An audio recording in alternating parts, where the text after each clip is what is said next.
You know, for the longest time, I was one of the people that was thinking that Goku wasn't a good father. The reason why I thought Goku wasn't a good father, mostly because he was never there for his children. I saw him as like a deadbeat, honestly, because it was never something that he done to his children that I saw him as not like a good father. I just thought like, well, this guy, he never really cared to be in his children's life. But since I've gotten older, you know, looking at it from Goku's perspective, I'll say, I can kind of see why he's not a bad father.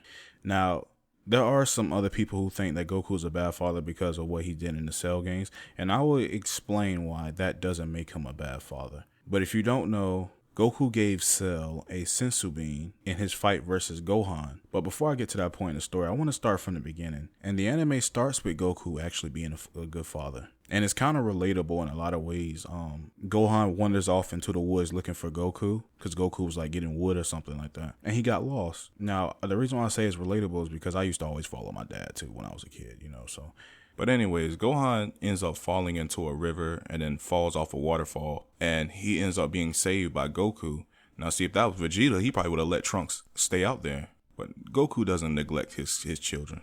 But we already know what happened in the story of Dragon Ball, so I don't need to go over it. Of course, Raditz comes and kidnaps Gohan, and, you know, Goku goes to rescue him and everything.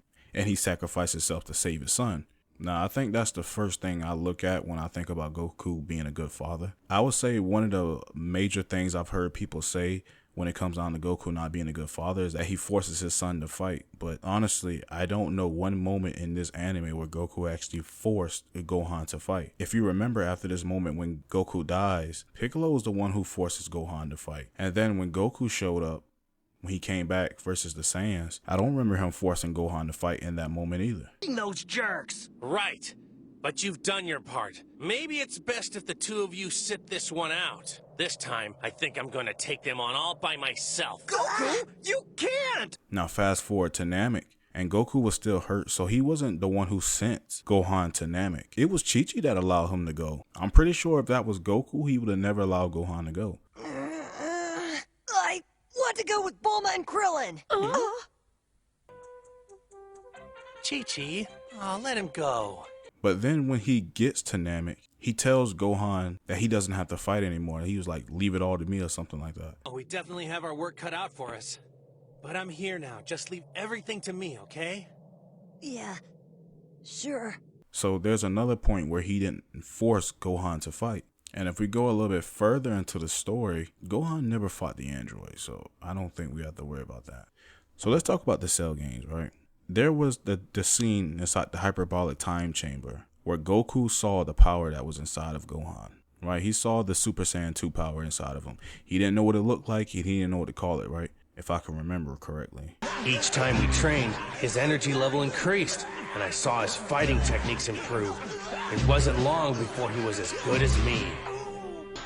Watching Gohan that day, I realized that there were hidden depths to his power I would never even begin to fathom. And that's when I knew, if anyone was going to have a chance at beating Cell, it would be him.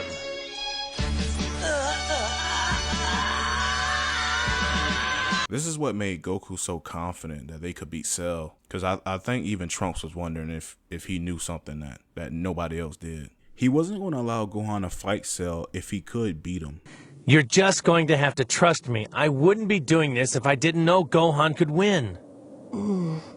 You know, if that was the case, if he forced Gohan to fight Cell, he wouldn't have never fought Cell in the first place. He would have just sent Gohan out there and just forced him to fight. But he didn't do that. He fought Cell first. He wanted to see what Cell's power level was. He recognized, okay, I can't beat this guy, but I know I've sparred with my son. I've seen his power. I know he's stronger than you. So then he allowed Cell to fight Gohan.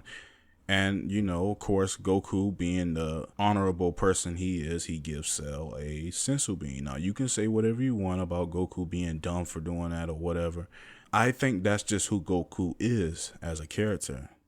That doesn't make him a bad father, because he already knew even at Cell's full power, he could not beat Gohan. And to think about it, I don't really think that Gohan would have ever beaten Cell if he never gave Cell the sensu bean. I don't really think Cell would have took Gohan as lightly if he never had it, right? Because he done already fought Trunks and Vegeta, and then he fought Goku. So he probably would have just went in there and just fucked Gohan up, right? And didn't even give him a chance. But say what you want about what Goku did. I think Goku believed in his son, which is something I think every child wants their father to do, is believe in them. Gohan even talked about defending his father's honor, and I think he even called him a great man, you know? So if Gohan sees his dad like that, why wouldn't you?